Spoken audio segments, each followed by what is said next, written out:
Hello everyone, this is Siddusa. Welcome back to my channel.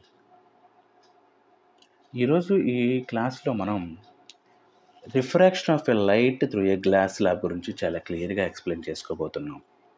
అంటే glass lab నుంచి light ఎలా enter అయినప్పుడు అందులో జరిగే కాన్సిక్వెన్సెస్ ఏంటి అనేది క్లియర్గా ఎక్స్ప్లెయిన్ చేసుకుంటాం. ఇందులో నేను మీకు ఎగ్జామినేషన్లో రాయడానికి కూడా నేను మ్యాటర్ ప్రొవైడ్ చేయడం జరిగింది. ఇదే మ్యాటర్ యాస్టీస్గా మీకు ఎగ్జామినేషన్లో రాసినా కానీ ఫుల్ మార్క్స్ పడతాయి. అంటే నేను దీన్ని మీకు అర్థమయ్యే విధంగా చాలా క్లియర్గా ఎక్స్ప్లెయిన్ చేస్తాను. So let's get in to our class.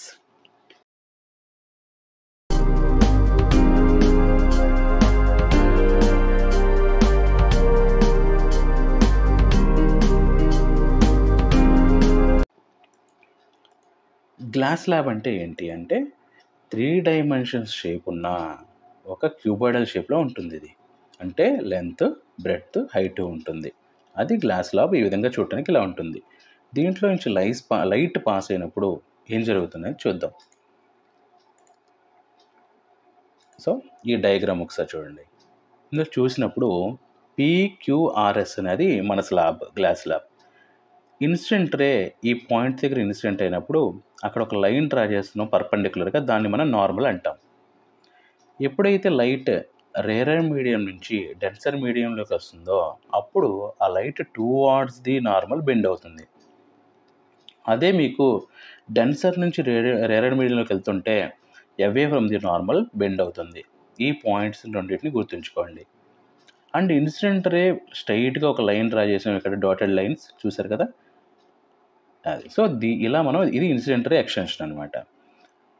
మనకి ఇటువైపు నుంచి చూసినప్పుడు మనకి ఏం జరుగుతుందంటే లైట్ మనకి నార్మల్గా అయితే ఇక్కడ కనపడుతుంది. అండ్ నార్మల్గా మనం చూసిన లైట్ దీనిలో చూసినప్పుడు స్లాబ్లో చూసినప్పుడు స్ట్రైట్ కనిపిస్తుంది. సో దాన్నే మనం లేటరల్ డిస్పర్షన్ అంటాం. అంటే ఏంటో చూస్తాం. ఇక్కడ I అని ఉంది కదా, యాంగిల్ ఆఫ్ ఇన్సిడెన్స్. R అని ఉంది కదా, యాంగిల్ ఆఫ్ రిఫ్రాక్షన్.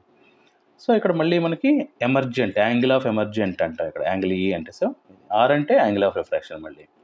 సో ఇక్కడ D అంటే డిస్ప్లేస్మెంట్ అనమాట. సో ఇక్కడ మనకి ఈ యాంగిల్కి ఈ పాయింట్కి దీనికి ఎంత ఉంది అనేది ఇది డిస్ప్లేస్మెంట్ లేదా లేటరల్ డిస్పర్షన్ అంటాం మనం. అది కూడా చెప్తాను ఇప్పుడు మీకు.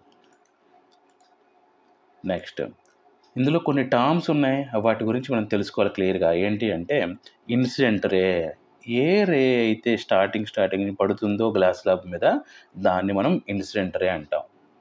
రిఫ్రాక్టెడ్ రే, ఏదైతే గ్యాస్ స్లాబ్లో నుంచి ట్రావెల్ అవుతూ ఉందో దాన్ని మనం రిఫ్రాక్టెడ్ రే అంటాం. నార్మల్ రే అంటే ఏంటి? సో ఇక్కడ చూడండి, ఎక్కడైతే లైట్ ఇన్సిడెంట్ అయ్యిందో అక్కడ ఒక పర్పెండిక్యులర్ ఒక లైన్ డ్రా చేసాం, అది ఒక నార్మల్ రే. ఇక్కడ కూడా చేసాం కాబట్టి ఇది కూడా ఒక నార్మల్ రే అవుతుంది మనకి. Emergent ray, incident ray glass lab ఒకవైపు పడి ఒక సైడ్ మీద పడి ఇంకొక సైడ్ నుంచి బయటకు వస్తుంది కదా, అది away from the normal bend అయింది కదా, దీన్ని మనం ఎమర్జెంట్ రే అంటాం. ఈ టర్మ్స్ ఖచ్చితంగా మనం ఎగ్జామినేషన్లో మెన్షన్ చేయాలి. సో నెక్స్ట్ కాన్సెప్ట్కి వెళ్దాం. Lateral displacement. సో ఇక్కడ చూద్దాం. ఇక్కడ చూడండి, మనకి ఇదేమో ఇన్సిడెంట్ రే, ఇలా లైట్ బెండ్ అయ్యి ట్రావెల్ అయ్యి ఇలా బయటకు వచ్చింది ఒక ఎమర్జెంట్ రే. ఇక్కడ కూడా చూడండి, ఇది కూడా రెండు ఒకటే, బట్ ఈ రెండు ఎందుకు చెప్పాననేది చెప్తాను మీకు ఇప్పుడు. ఇక్కడ చూడండి, ఈ ఇన్సిడెంట్ రేకి ఇది ఇన్సిడెంట్ రే, యాక్చువల్లీ ఇది ఎమర్జెంట్ రే. ఈ మధ్యలో గ్యాప్ ఫామ్ అయింది కదా, that is called lateral displacement లేదా లేటరల్ షిఫ్ట్ అని కూడా అంటాం. ఈ డిస్ప్లేస్మెంట్ షిఫ్ట్ అనేది గ్లాస్ స్లాబ్ యొక్క థిక్నెస్ మీద మనకి డిపెండ్ అయి ఉంటుంది. థిక్నెస్ తక్కువ ఉంటే డిస్ప్లేస్మెంట్ తక్కువ ఉంటుంది, థిక్నెస్ ఎక్కువ ఉంటే డిస్ప్లేస్మెంట్ ఎక్కువ ఉంటుంది. ఈ లేటరల్ డిస్ప్లేస్మెంట్ ఫైండ్ అవుట్ చేయడానికి కూడా మనకు ఒక ఫార్ములా ఉంది, ఇది. So L = sin I - R / cos R. ఇందులో మనం ట్రిగ్నామెట్రీ వాల్యూస్ని యూజ్ చేస్తాం. మీకు మ్యాథ్స్లో ట్రిగ్నామెట్రీ వాల్యూస్ ఎలాగో చెప్తారు కదా, అవి మనకి ఇక్కడ యూజ్ అవుతాయి. ఇక్కడ I అంటే యాంగిల్ ఆఫ్ ఇన్సిడెన్స్, R అంటే యాంగిల్ ఆఫ్ రిఫ్రాక్షన్, T అంటే మనకి thickness of given glass slab, అలాగే L అంటే లేటరల్ డిస్ప్లేస్మెంట్. సో ఫార్ములాలో T అనేది మిస్ అయిపోయింది, మనకి T ఉంటుంది చూసుకోండి. అందుకే ఇక్కడ T అనేది థిక్నెస్ అని చెప్పడం జరిగింది అనమాట మనకి. సో ఇలా మనం చూసుకోవాలి. Next loss of refraction.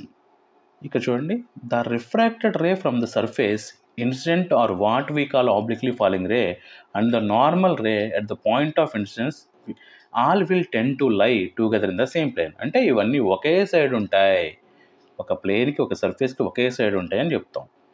So we have the ratio of sine of angle of the incidence and refraction is a constant or has definite value. Snell's law అంటాం కదా, sine i by sine r equal to constant. Snell's law, దీనికి సపరేట్గా నేను proof కూడా వేరే video చేస్తాను. Snell's law అని ఈ ఫార్ములా ప్రూఫ్ ఉంటుంది మనకి.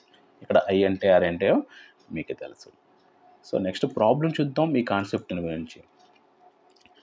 What is the constant value if the angle of refraction is given by 15 degrees and the angle of incidence is 35. ఇప్పుడు మనకి స్నెల్స్లా చూసాం కదా, దాని గురించి ఒక ప్రాబ్లం అనమాట. మనకి కాన్స్టెంట్ వాల్యూ ఏమవుతుంది అని అడిగారు. మనకి ఇక్కడ ఏమి ఇచ్చారు, యాంగిల్ ఆఫ్ ఇన్సిడెన్స్ ఇచ్చారు, యాంగిల్ ఆఫ్ రిఫ్రాక్షన్ రెండు ఇచ్చారు. Sine i by sine r Snell's law గురించి తెలుసు కదా, దాని నుంచి సైన్ ఐ అంటే సైన్ 35 అవుతుంది మనకి ఇక్కడ ఇన్సిడెన్స్ అంటే. ఆర్ అంటే sine 15 refraction, angle of refraction. Sine 35 by sine 15. So వీటి వాల్యూ కనుక చేస్తే 2.19 డైరెక్ట్గా వస్తుంది. మీకు సైన్ 35 వాల్యూ సైన్ 15 వాల్యూ ఎలాగో అది మ్యాథ్స్లో చెప్తారు ఎలా ఫైండ్ అవుట్ చేయాలి ఏంటి అనేది. సో వాటిని యూజ్ చేస్తే 2.19 వచ్చింది. ఇంకో ప్రాబ్లం చూద్దాం. What is the value of sine of angle of incidence if the angle of refraction is to be 35. అంటే మనకి క్వశ్చన్లో యాంగిల్ ఆఫ్ రిఫ్రాక్షన్ ఇచ్చారు, అంటే ఆర్ ఇచ్చారు, కాన్స్టెంట్ ఇచ్చారు. సో దాన్ని బట్టి ఇంకొక యాంగిల్ ఏంటి, ఇన్సిడెన్స్ యాంగిల్ మనల్ని ఫైండ్ అవుట్ చేయమంటారు. అప్పుడు sine i by sine r తెలుసు కదా మనకి, ఈ కాన్స్టెంట్ వాల్యూ మనకి ఇచ్చారు ఇక్కడ. సైన్ ఆర్ అంటే 35 degrees కదా, సైన్ 35 అంటే 0.57. సో ఈ వాల్యూస్ అన్నీ తీసుకెళ్ళి మనకి ఇక్కడ ఇందులో సబ్స్టిట్యూట్ చేస్తే ఏమవుద్ది, ఇప్పుడు సైన్ ఆర్ ఇక్కడికి వెళ్తే మల్టిప్లై అవుద్ది కదా, కాబట్టి 1.57 ఇంటూ 0.57. అప్పుడు మల్టిప్లై చేస్తే సైన్ ఐ ఈక్వల్ టు 0.895 వచ్చింది. సో ఆ incidence angle of incidence r sine i equal to 0.894. So ఈ విధంగా మనం ప్రాబ్లమ్స్ చూస్తాం. ఇంకా వీటితో పాటు మీ ప్రాక్టీస్కి నేను ఇంకా ఇంపార్టెంట్ ప్రాబ్లమ్స్ ప్రొవైడ్ చేయడం జరిగింది. వాటిని మీరు ఓన్గా సాల్వ్ చేసుకోండి, మీకు యూజ్ అవుతాయి. ఆల్మోస్ట్ ఇవే ప్రాబ్లమ్స్ మీ క్లాస్లో కూడా మీకు చెప్పడం జరుగుతుంది. అండ్ వీటిని మీరు డైరెక్ట్గా కూడా మీకు కాన్సెప్ట్ అర్థమైతే ఈజీగా మీరు క్యాలిక్యులేట్ చేయొచ్చు. So that's for today. Next క్లాస్లో మళ్ళీ మీట్ అవుతాం. అప్పటి వరకు సైనింగ్ ఆఫ్, బాయ్.